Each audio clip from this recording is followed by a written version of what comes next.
buenas noches. Hoy vamos a comenzar con el tema de la semana. Estamos discutiendo qué nos dice este segundo informe del Grupo Interdisciplinario de Expertos Independientes de la Comisión Interamericana de los Derechos Humanos con respecto a los 43 estudiantes de Ayotzinapa desaparecidos en septiembre del 2014 en Iguala. Como todos los miércoles está con nosotros Denise Dresser. Denise, ¿cómo estás? Muy buenas noches. Buenas noches. Gracias por venir. Y está con nosotros Giselle Pérez Blas. Ella es comunicadora y experta en manejo de crisis. ¿Cómo estás, Giselle? Bienvenida de nuevo. Buenas noches, buenas gracias. Noches. Denise, tú estuviste ahí en la presentación el domingo del GIEI, ¿no? Escribiste al respecto. ¿Qué puedes decir de este segundo informe? Yo creo que los dos informes que ha presentado el GIEI son entre los documentos más importantes que se han producido sobre la realidad de este país en los años que llevo de ser politóloga. Porque lo que hacen es revelar vía el caso de Ayotzinapa la podredumbre de nuestro sistema de investigación penal. Revelan... que tampoco es una sorpresa, ¿no? No, pero creo que lo valioso de la contribución es que detalla con mucha especificidad cómo en México se construyen los mecanismos de la impunidad. Y Ayotzinapa también revela algo muy serio, más allá de cómo se comporta o mal comporta la PGR o los peritos o quienes investigan.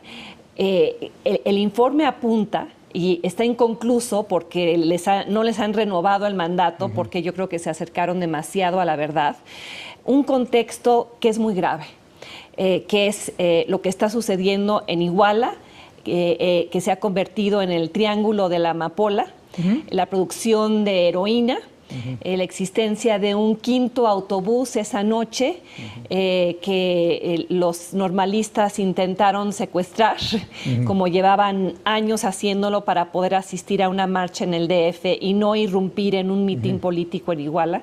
Y cómo la hipótesis fundacional del trabajo del GIEI, que debe ser explorada esa hipótesis, es que hay un vínculo entre heroína, policías de todos los niveles, municipal, estatal, federal, posiblemente el ejército, y el trasiego de drogas de Iguala hasta Chicago. Y ellos dejan sobre la mesa esa incógnita que le exigen a la PGR investigue, porque solo eso explica el nivel de violencia que se dio esa noche contra estudiantes que llevaban años secuestrando camiones y que jamás habían enfrentado ese nivel de violencia, así como muchos miembros de la población civil que también fueron agredidos o asesinados, y que el caso es muy complejo en cuanto a que involucra a múltiples agencias del Estado, las policías, el ejército y la Procuraduría. Otra vez la maldita guerra en contra de las drogas, ¿no? Ahí presente. Giselle.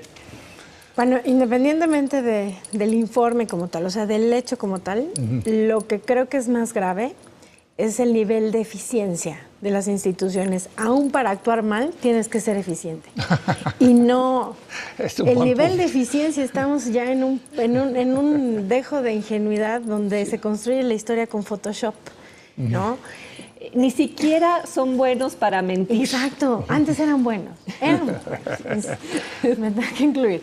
Pero el proceso de ineficiencia ha dejado un sentido de vulnerabilidad y de falta de certeza. Pero lo dices por la revelación de digamos, otra vez está presente ahí el hecho de que el subprocurador Tomás Cerón, no es subprocurador, es era el jefe de la agencia de investigación criminal. El jefe de la policía ministerial, ¿no? Va un día antes, ¿no? Digamos, hace todo el show para al día siguiente presentar a los medios o sea, lo que ocurrió, la ¿no? investigación el 28, pero tu primera, digamos, acción oficial el 29. No, va más allá de eso. Ahí estás hablando de procesos y de protocolos, incluso de actuar mal. No, aquí estamos hablando de que si tú vas a plantear un protocolo de crisis, porque ya estamos hablando de que esta es la crisis internacional más grave de este gobierno y de los gobiernos mexicanos. O sea, ya pusieron en jaque básicamente la imagen pública del país, ¿no? Internacionalmente, con todo lo que eso implica crediticiamente, en fin. Te pone en que tu forma de actuar no solo es ingenua, sino es de autoconsumo. Y entonces se vuelven los discursos desde gobernación hasta la procuraduría, se vuelven como palabras necias a una sociedad que ya está, y esa es la que me preocupa más, a oídos sordos. Ya sabemos que no lo hicieron bien. El problema es hasta qué punto ya llegamos donde hay mayor reacción en la parte internacional que en la parte nacional.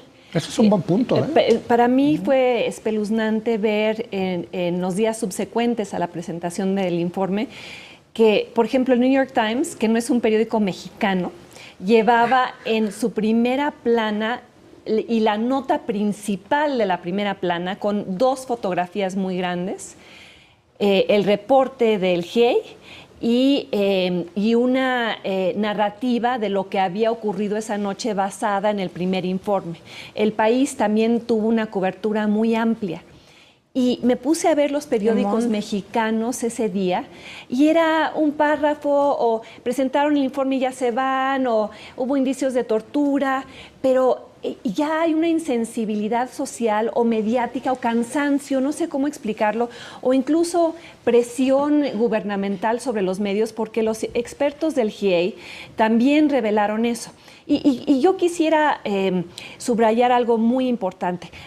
Durante el tiempo que estuvieron aquí, sí hubo colaboración en muchos ámbitos, pero también hubo una campaña de descrédito. Vengo de la calle donde el periódico La Razón, en la primera plana, dice, los expertos del GIEI nos costaron 70,000 pesos por cuartilla del informe que produjeron. Bueno, a ver, ojalá tuviéramos ese grado de transparencia en los gastos de la PGR. ¿En cuánto se gastó el 28 de octubre para ir a plantar las bolsas de plástico y llevar al supuesto testigo acusado para el día siguiente salir a decir que había arrestos en el río San Juan porque recibieron una llamada anónima y llegaron y descubrieron las bolsas que estaban ahí el día anterior? Sí. Sí. Ojalá tuviéramos ese nivel de transparencia en torno a los números de tortura, porque algo muy importante que revela este informe es que al menos 17 de los presuntos culpables, de los más importantes, que inventaron toda la historia de la incineración en Cocula, fueron torturados. Y en 3 etapas, ¿no? Distintas. Sí, y reforzando lo que tú dices, la anormalidad de México se ha vuelto la normalidad. Aquello con lo cual estamos acostumbrados a vivir y damos por un hecho descontado. La PGR miente, los peritos inventan, la policía es corrupta y luego... El peor de todos, así son las cosas. Pero ¿por qué no nos escandalizamos? O sea, creo que el fondo de esto es que desarrollamos, digamos, una piel de pato francés tan gruesa que ya puede pasar este tipo de cosas y ya no nos escandalizamos. ¿Qué pasa? Es un efecto, efectivamente. Sí. O sea, en comunicación, sobre todo en la electoral, por ejemplo, es en lo que más nos enfrentamos. Pero se llama narcotización. Originalmente, ante este tipo de violencia o ante como una sucesión de ruptura de derechos, etcétera, etcétera, la gente empieza, y es parte del instinto, a tratar de sobrevivir. Y sobrevives adaptándote. ¿Cómo te adaptas? Protegiéndote psicológica, moral, emocionalmente, etc. Ya no oyes, entonces. Ya no oyes, pero además ya no te afecta igual. Porque tú imagínate vivir el desgaste cotidiano en zonas de guerra. Le pasa, por ejemplo, a los periodistas. Es un fenómeno parecido, pero es un fenómeno de lo que hablábamos, la nueva narrativa de este mexicano que de pronto dice, bueno, pues así son las cosas, ¿no? Entonces, dentro del esquema me adapto. Le pasa, por ejemplo, a reporteros de guerra, le pasa a médicos de emergencias, o sea, se concentran en funcionar. ¿Se vuelven insensibles como mecanismo de defensa? No, soy pragmático. Sí. Lo que hago es funciono dentro de un esquema. Ahora, lo grave es que los medios y los elementos que tendríamos que no permitir eso, ya también lo normalizamos. Y lo normalizamos en las conversaciones, etcétera. Ahora, eso por un lado. Digo, aquí nos pasa que nos llegan comentarios de, oye, ya chole, ya pa' qué, ya hablaron mucho de lo de Ayotzinapa, ya... Bueno, ahora sí que como diría el expresidente Fox, ya supérenlo, ¿no? O sea... Y la otra es algo que es curioso. Yo creo que ni el gobierno lo tiene medido. A nosotros las redes sociales, a México, nos sirven como una válvula de escape. O sea, te desquitas en la red. Es una especie como de carnaval medieval. Le pego al rey. Ajá, ahí está mi catarsis. Y entre más me pegan, más coraje pierdo y menos ira contenida, ¿no? Y entonces dejo de ser reactivo porque ya le di un like. O ya lo compartí. O ya agredí a Peña Nieto, Sí, o ya le dije que era Ya se un lamenté. idiota. Exacto. Yo aquí veo dos fenómenos que van en paralelo. Uno es de personas que dicen, es que no podemos hacer nada, es ya la impotencia. Entonces ya no sirve marchar, no sirve denunciar, y porque además lo de Ayotzinapa se suma a la Casa Blanca, a los Panama Papers, por cierto, no investigados en México, sin la menor trascendencia. A los delitos Entonces es esta electorales. sensación de, ¿para qué me sirve ser ciudadano crítico, participativo, si mi participación no va a tener incidencia? ¿Qué tal en Veracruz? ¿Cómo se están agarrando por el tema de la corrupción, ¿no? Y quién es más corrupto, ¿no? Es una competencia, ahí van. Y parte de ese sentimiento de frustración que lleva a la parálisis es porque, en efecto, no hay mecanismos institucionales para traducir lo que ocurre en sanciones. O sea, llevamos 3 días desde el informe y Tomás Cerón no ha salido a decir qué estaba haciendo ese día. Si estaba sembrando restos, si estaba paseando. Insisto, versiones. ¿Por qué al equipo de antropología forense argentino no se le dejó bajar al lugar de los hechos? ¿Qué van a hacer con las denuncias de tortura? Que si somos consistentes en la protección del debido proceso, los 17 que están encarcelados deberían ser soltados por la violación del debido proceso. Bueno, el reporte dice de los 17, pero también revela que el 80% de los inculpados, de los cientos, ya son más de 100 que están 133 ahí metidos, creo que exacto, sufrieron algún tipo de tortura. Sí. 80%. Sí. Y entonces, ¿por qué no hay resultados institucionales? Pues porque no tenemos un sistema nacional anticorrupción, porque el PRI ya dijo que la ley 3 de 3 llevaría una cacería de brujas, y fundamentalmente porque no tenemos fiscales independientes. Un juez y parte. Lo que decía el GIEI, o sea, hay un serio problema de diseño institucional. El diseño institucional fue creado precisamente para permitir la impunidad. Entonces, si tú tienes peritos que están al mando de la PGR y tienes una procuradora designada por el Ejecutivo y tienes a un exprocurador, Murillo Karam, constructor de la gran mentira histórica, a quien nadie investiga, y tienes un Congreso, ya sea pusilánime o cobarde o coludido o miedoso, la oposición pensando, es que si yo denuncio esto se van a ir tras de mí por esto. O sea, en Guatemala, en Brasil, en otros lugares vemos que hay sanción a corrupción, a violación del debido proceso, etcétera, porque hay instituciones independientes Pero del Poder creo que Ejecutivo. creo que fuera Porfirio Díaz el que decía, en México no pasa nada hasta que pasa, ¿no? Creo que eso es lo grave. O sea, al final del día es muy frustrante ver que no pasa nada, pero creo que algo se está gestando ahí, ¿no? Tengo esa sensación bueno, hay enojo social, lo ves en las encuestas, lo ves en los números de la popularidad del presidente, lo ves en el abandono de los ciudadanos a las identidades partidistas, en fin, algo está pasando, Giselle. No solo está pasando, sino que además no lo han leído. O sea, desde la soberbia de la comunicación, tú lees las declaraciones, más allá de si están bien o mal, si son amorales o inmorales o morales. Tú ves que narran una historia que tiene muy poco que ver con la realidad, pero no solo eso, enoja más a la población. Y lo que está haciendo Ayotzinapa fue, yo presenté una vez un documento en Italia que se llamaba Quimera, ¿no?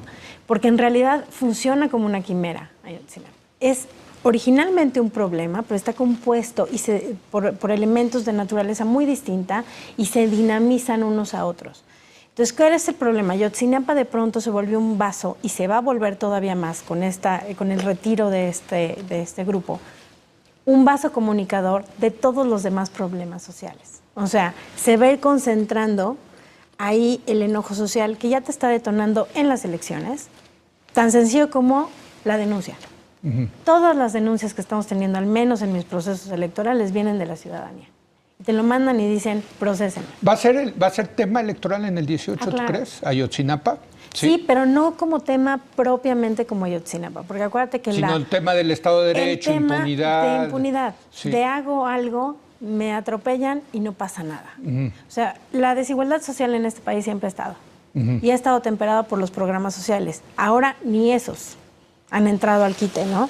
O sea, ese tejido que sostenía y que te hacía aguantar terremotos, escándalos políticos, etcétera, ya no está.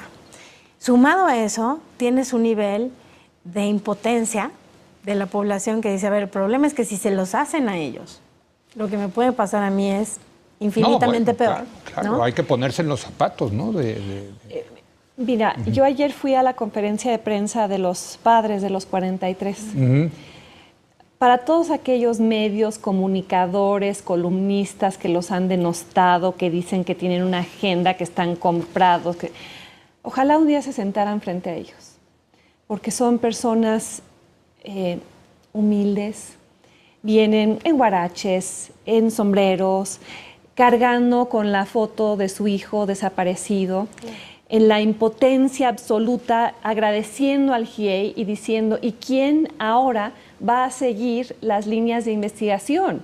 Para ellos, la salida del GIEI implica un carpetazo, no solo de investigativo, un carpetazo político de acompañamiento, los deja en la más absoluta vulnerabilidad. ¿Cómo los sentiste a ellos? ¿Cómo los sentí? Enorme. ¿Enojados o ya están hartos? En fin, ¿qué adjetivo le pondrías? Todos los que nos están viendo, sí, que tienen hijos. Imagínense, sí. No. Imagínense que su hijo desapareciera No, y que llevara 17, un año, 7 meses. 17 meses buscándolos. Y que ni siquiera tuvieran el closure, o sea, el cerrar de, bueno, lo mataron, aquí están sus cenizas. Sí. O lo mataron y nunca lo vamos a encontrar, pero está muerto. Sí. O al menos el reconocimiento del dolor. Y a dónde llevarles unas flores, ¿no? Porque saben que ahí... Exactamente.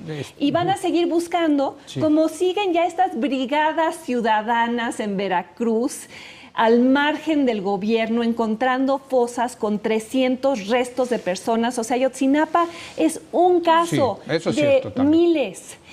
Y yo siento que tenemos un imperativo social de las ONGs, de la sociedad civil, de los grupos de derechos humanos, de acompañar a los padres, de insistir en un mecanismo. Y creo que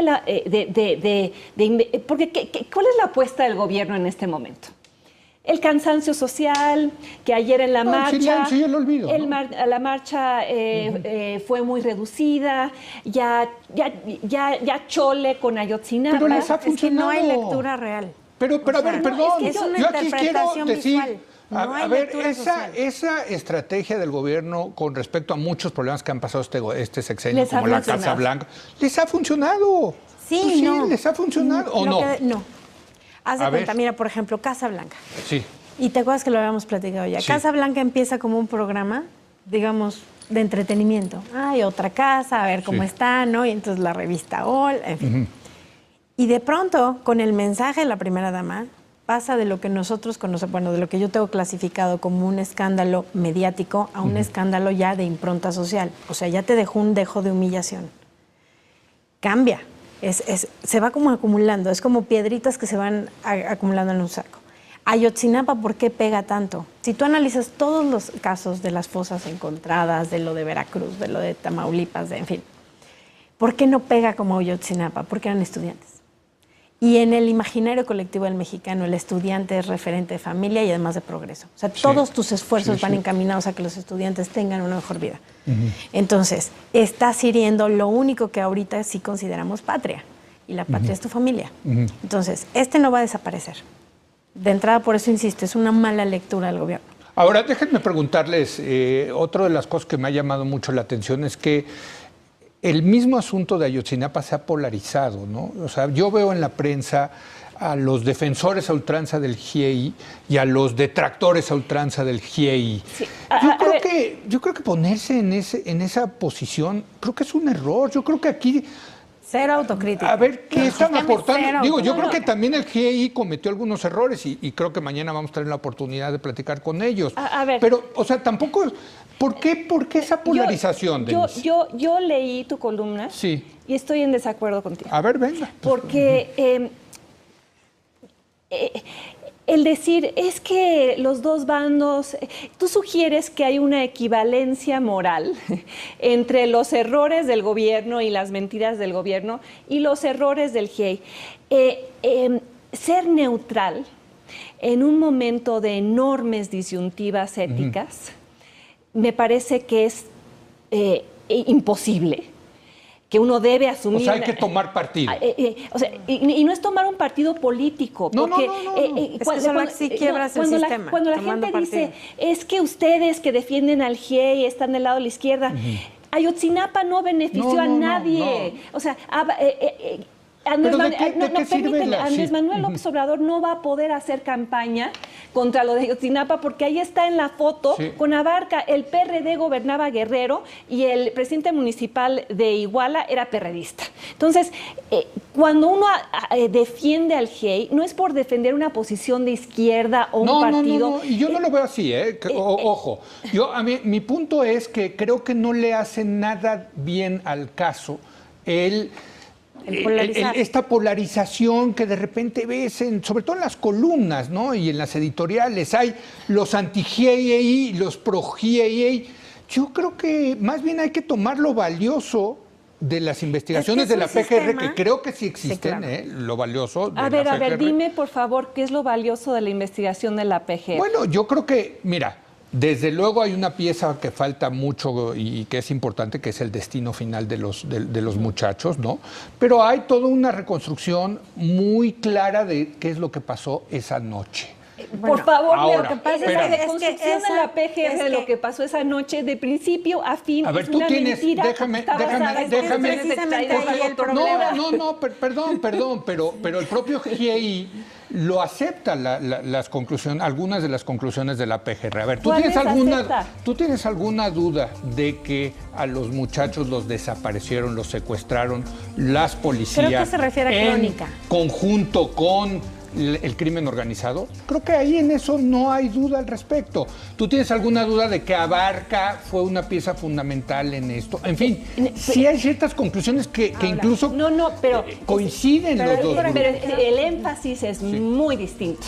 La PGR siempre ha tratado de coculizar la investigación y regresar al basurero de Cocula para decir, en realidad los mató el crimen organizado. A ver, permíteme, vamos a hacer una pausa y regresamos, porque está muy bien este debate y yo creo que hay muchas cosas ahí está el problema. A ver, vamos a hacer una breve pausa y regresamos, seguimos debatiendo el tema de la semana sobre el segundo informe que presentó el grupo interdisciplinario de expertos independientes de la Comisión Interamericana de los Derechos Humanos, que ha causado mucha polémica.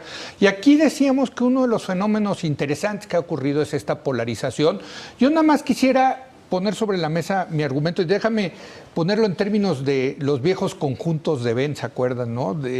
Yo diría que hay dos círculos y sí hay una intersección de conclusiones de lo que dice el grupo interdisciplinario y la PGR, y hay cosas que dice la PGR que no coinciden con el GIEI y hay cosas que dice el GIEI que no dice el PGR, pero sí hay coincidencias y me parece que esa polarización acaba, pues, desde luego poniéndole una nube a lo que realmente pasó. Pero en fin, tú dices que no. La nube. Que hay que tomar partido en esto. Hay que tomar partido. Sí. A ver, Leo, y esta es una posición como fundacional de vida. Okay. Yo creo que qué bueno que hay polarización. Okay. El país necesita polarización para entender que la verdad es la verdad, la mentira es la mentira y el Estado no puede permanecer impune. Y quienes han creado la nube de sospechas sobre lo que pasó han sido los miembros de la PGR enturbiando las conclusiones del GIEI. Ayer sale Omar Betanzos a decir, de la PGR, a decir, las conclusiones del grupo interdisciplinario no tienen bases científicas. A ver, señor Betanzos, lo reto a que lea el informe, el segundo informe, y además el informe del equipo de antropología forense. Cuando tú dices el diagrama de Venn y hay ciertas coincidencias, pero el matiz es muy distinto. El gobierno de este país no quiere asumir lo que las investigaciones del GIEI incompletas, porque lo sacan a patadas, están revelando. ¿Y qué están revelando? Que hay una colusión muy importante de agencias del Estado en el crimen organizado y en el trasiego de drogas. Y no, el Estado se quedó, digamos, la investigación de la PGR se quedó a nivel municipal, ¿no? O sea, exacto, policías municipales, presidente municipal. Sí, no ha dado el paso. Abarca y sus policías. Y lo que revela el GIEI es la Policía Estatal, la Policía Federal, el Batallón 27 al que nunca dejan entrevistar. El informe incluye las preguntas que les habrían hecho de haberlos podido entrevistar, incluyendo, ustedes salieron, se dieron cuenta de que los estaban asesinando, no intervinieron, dijeron que no era su jurisdicción. ¿Qué órdenes recibieron esa noche? A ver, ahora, Giselle, ¿tú cómo ves esta cuestión de la polarización? No, digo, es un buen debate. Dice Denise que la polarización es benéfica en este caso. Yo creo, no coincido con ella, pero a ver. México le teme a la polarización porque no vayamos a enfrentar al gobierno. Ya llegó la hora de enfrentar a un gobierno que miente, un gobierno que oculta, un gobierno que tortura, un gobierno que desaparece estudiantes. No solo los 43, estamos hablando de 27,000 desaparecidos y creemos que eso es normal, Giselle. No, claro que no. Es que esa es la cuestión. Mira, la polarización es buena cuando hay una polarización de acciones. Si solo es una polarización de opinión, ayudas al sistema. A ver, porque estamos hablando, y ese es como básico para salir de escándalos, tú polarizas las opiniones y en esa bruma, como bien lo planteas, se pierde la historia. Porque en el caso de nosotros estamos Fíjate lo que está diciendo Giselle, es que esa polarización le hace el juego, el caldo gordo al gobierno. De hecho, interesante. nos da la posibilidad, no como gobierno, me refiero como operación de crisis. Digo, si en este caso hubiera, aquí la ventaja es que no hay, ¿no? Pero de contar una historia tomando los pedazos que ya están en el imaginario colectivo. Entonces, la polarización de acciones, sí, te funciona muy bien para quebrar el sistema. Esa es la única forma de quebrarlo. La de opiniones te genera la posibilidad de que se pierda. O sea, si pone esa nube, digamos. Claro, porque además ahorita ustedes dos están hablando, igual que el resto de los medios y de la población, están hablando de los efectos del hecho, pero no del origen del hecho. Si tú piensas en Ayotzinapa y dices, a ver, tenías un grupo delictivo que obviamente me queda claro que las instituciones de este país, al menos las de gobernación, deberían de haber tenido ese mapeo, ¿no? Lo tenían, sabían que Iguala era el municipio más violento del país, ahí lo supieron desde hace más de 2 años. Pero más allá de eso, estás hablando de que tienes también un grupo de estudiantes que por naturaleza son mucho más reactivos que otros. Entonces es una dinamita, y si en ese momento no metes una contención de crisis, iba a pasar a Ayotzinapa. El tiempo que se tardó en reaccionar, la forma en la que se reaccionó. O sea, estamos discutiendo los procesos de un evento, no del sistema como tal, y el sistema está sumamente dañado. Es endémico del sistema ya el problema, y no hay capacidad de reacción. Del Estado mexicano no hubo capacidad de reacción ni para salirse del lío. Entonces, en esa polarización del tema, se queda entre si fueron torturados o no, entre si los que fueron torturados van a salir o no, y se pierde el origen. Sí, y yo creo que lo que apuntas es muy relevante, porque entonces la responsabilidad va a recaer sobre nosotros, en términos de las acciones que siguen. Nosotros me refiero a los ciudadanos y a la sociedad civil organizada, porque el Estado mexicano, ya vimos, no se va a reformar a sí mismo. O sea, en una democracia funcional, ya Tomás Cerón tendría que haber salido a explicar qué estaba haciendo ahí ese día. Explicar, un montaje tipo Cassés, otra vez. ¿Cuáles son las salidas? El Sistema Nacional Anticorrupción, la movilización desde abajo, los medios independientes que sigan con la investigación. A ver, cuando a mí me hablan de elevar el costo político, o no. O social también. Costo político y social. Lo único que le importa al gobierno es el costo electoral. ¿Y qué está pensando gobernación y presidencia mientras estamos nosotros aquí hablando? El tema se va a olvidar, tenemos nuestra, son políticos, tenemos nuestra base dura del 28%, claro. Ponemos a Osorio Chong. Sí. No, pero eso es lo que falta, oficio político, porque un político sabe que no va más allá de las elecciones y que tienes que sostener el Estado. Pero ahí sí, Giselle, perdón, los políticos digo, en una democracia están para ganar las elecciones. O sea, eso es lo que les interesa. ¿Y quieres que tengamos estadistas? Pues no tenemos estadistas. No, pues ese claro es el que problema no. también. Lo que quieren es ganar el 18, hombre. Hasta para sacrificar a alguien. Sí. Necesitas oficio político. No, claro. Giselle, han demostrado que no tienen oficio político para reaccionar ante estas crisis, pero que eso no importa, que los mexicanos siguen votando por el PRI, porque esta discusión que estamos teniendo sobre el informe, ¿cuántas personas van a acabar leyendo el informe? No. Los principales noticieros de este país, en la televisión abierta, no entrevistó, con la excepción de Carlos Loret en la mañana, no entrevistaron a los expertos de Ayotzinapa. O si lo leen editorializado y ya se perdió. O ya bajo esta nube de los pro y los contra. Y la nube de sospecha, que en eso el gobierno mexicano sí tiene oficio, que es sembrar la duda. Frente a la verdad, la duda. Y desacreditar al mensajero diciendo cobraron muchísimo, fueron cooptados, ni terminaron el trabajo, ni encontraron a los 43, cuando lo que expusieron es la podredumbre del sistema, el sistema de investigación penal, el sistema judicial, el sistema policíaco, el ejército, pero eso las no quiere decir que de la guerra contra las GIEI drogas. Sí cometió algunos errores. Yo te voy a decir uno.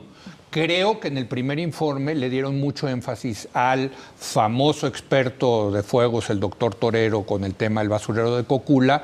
Creo que el gobierno muy inteligentemente vio esa debilidad y se lanzó a tratar de pegarle esa debilidad en el primer informe del GIEI. Creo que sí, creo que ahí sí. Ahí es donde Oye, pero tampoco el GIEI son dioses que tienen la verdad. No, pero ahí también completa. entramos nosotros. El GIEI no tiene una obligación de Estado. Entran como auxiliares. Claro, y de pronto resultó que iba todo el peso moral. Y yo creo que ellos pueden decir, ¿saben qué? En esto nos equivocamos, pues caray, somos humanos. A ver, espérame, Leo. ¿Se equivocaron en que los estudiantes no fueron quemados en Cocula? Bueno, es que no se sabe. Estás absolutamente equivocado. No, a ver, hay 4 peritajes. Ya leíste. ¿Cuántos son yo leí ya. Espérame. Sí. El último, el famoso que la PGR revela, tiene 9 cuartillas. Tiene 9 cuartillas, Leo. Y 3 son los currículums de los peritos, a los cuales les obliga a firmar una cláusula de confidencialidad a perpetuidad. ¿Ya leíste el peritaje de los expertos argentinos? Leí. Tiene 500 cuartillas. Por eso. Trajeron a expertos. Y está glosado en este segundo informe del pero no GIEI. solo eso. ¿Estás de acuerdo? No, espérate.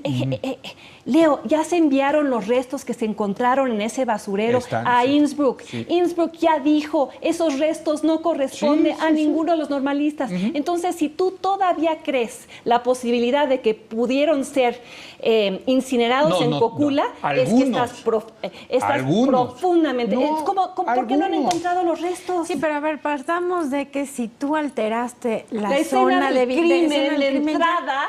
O sea, tú ni siquiera estás convencida de que algunos fueron cremados, incinerados en el basurero de Cocula. No hay ninguna evidencia científica hasta el momento en los 4 peritajes que te revele la presencia de restos de un solo normalista en Cocula. Eso es correcto.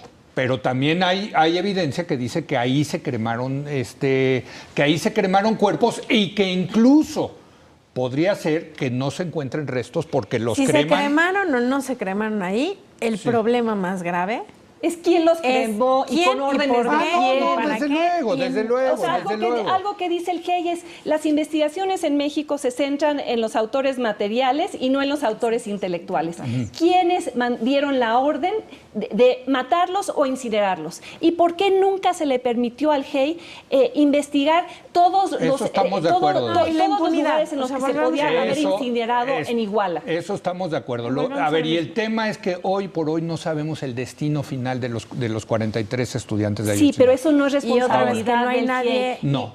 Pero creo que el GIEI, yo sí estoy convencido, y mañana que vengan a esta mesa se los preguntaré, cometieron un error al darle sobrepeso al señor Torero, al doctor Torero, en ese primer reporte. Y por cierto, no lo digo yo, lo dicen gente como de Mauleón, que se ha metido mucho al tema. De Mauleón, que parece esquizofrénico en su cobertura de este caso. Perdóname. Porque está confundido. Pero a ver, lo que sucede es que sí, a ver, tú porque está confundido. Es un error incluso comunicacional. Sí. ¿A qué me refiero? A ver, la gente no tiene la obligación de entenderte. Tú tienes que tener la obligación de explicarla. Entonces, en este caos de información, claro, también nosotros llevamos nuestro costo porque no hemos sabido explicar el proceso y lo que ha pasado. En ese sentido, el GIEI cometió un error de comunicación. De ingenuidad. Sí, de no entender que se estaba enfrentando a un sistema. Y cuando tú te enfrentas a un sistema, tienes que saber que lo puedes hacer todo de la A a la Z, en perfecto orden, y de todas formas te van a atorar, para ser más claro. ¿Sabes cuál fue? No, de que van a encontrar tus puntos débiles y ahí te van a atacar. Te estás enfrentando a un sistema. Leo, pero yo no me voy de esta mesa sin que quede absolutamente claro que sí, el primer informe decía que no los habían quemado en Cocula. Hasta el día de hoy no hay evidencia de que los hayan quemado en Cocula. Entonces, pero hay evidencia de que pudieron haberlos quemado algunos en Cocula. La evidencia histórica. A ese basurero han quemado a muchas personas desde hace mucho tiempo. Sí. Deja de coculizar, que es precisamente lo que quiere el gobierno, deja de coculizar la discusión. El tema es mucho más amplio y más grave. Además es muy grave la soberbia de no querer cambiar la historia oficial. Sí. O sea, ya te la cacharon, cámbiala, modifícala. La historia oficial, la versión oficial original. La versión original de Caín, los quemaron a los 43, eso evidentemente ya no hay una sola evidencia de un solo resto de un normalista. Pero más allá de esto, ¿sabes cuál fue el error del GIEI? Sí, de ingenuidad y de buena fe. De pensar que tú llegas a un país, expones un informe en el cual detallas todo lo que sabes, que es verificable, y que no te la crean. Y que tengas que salir a defenderte. Y que la verdad no se vuelve algo incuestionable, sino algo que tienes que defender ante la verdad. O sea, de verdad el grupo interdisciplinario no sabía que se iba a enfrentar a esa resistencia. Es que ese es el problema. Por favor. Pues entonces qué ingenuos, efectivamente. No, es que si tú entras a un país. ¿Leíste lo que dijo el grupo de expertos argentino ayer? Que ellos habían visto cosas en México que no habían visto en ningún otro país. Me queda en términos clarísimo. De la impunidad y el comportamiento del gobierno. Es que ese es el tema. A ver, tú entras a enfrentar un sistema, es más, vas a una elección y sabes que vas a enfrentar a un sistema, que es, y decir que es que los estados y los gobiernos permanecen ajenos, no es cierto. O sea, son parte de. Tienes que plantear tu escenario de esa manera. Entonces ellos cometen dos errores comunicacionales. Primero, un cerco mediático que no vas a tener abierto, ¿no? Y entonces tuvieron que ser más cuidadosos con sus declaraciones. Ese es un error y vale la pena retomarlo para próximas ocasiones, porque seguramente vendrán más. Ahora, lo peor es que no hay resultados y no hay nadie procesado y al final tenemos otro escándalo que va a pasar. No, hay muchos procesados, perdóname. Bueno, pero me refiero a responsables intelectuales, ¿no? Otra vez nos quedamos en la operación, ¿no? O sea, se quedaron en el señor Abarca, que es el presidente municipal, pero hay unos. Y lo otro es lo que el gobierno sí reaccionó y sí hay presos y sí hay reacción política y cayó el gobernador de Guerrero. Ahora, que puede ser que haya más, desde luego. Pero me tampoco refiero digamos que al no ha pasado caos, nada. No, pero ver, el caos. espérame, Leo, los que El están caos sigue ahí. encarcelados son los encarcelados que corresponden a la verdad histórica. Son los únicos procesados hasta el momento. La investigación sigue incompleta. Sí. Y el problema es Sí. de cómo procedemos de ahora en adelante. El Sí. gobierno mexicano va a aceptar un mecanismo de apoyo internacional.